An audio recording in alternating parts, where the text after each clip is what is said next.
Ganito ulit yung suot ko.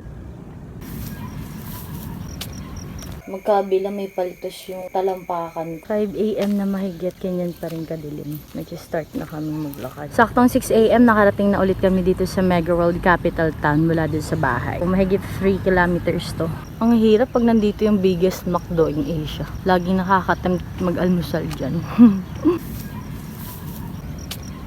Ganito ulit yung suot ko. Sayang naman to. Pauwi na. Feeding program.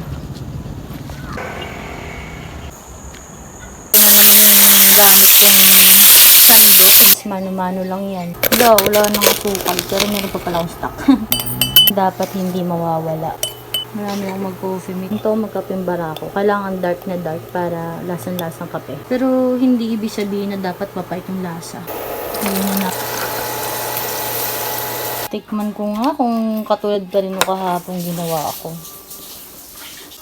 Sarap. Ganun pa rin. Magandang beat ng kanta. Ano nang isip mo?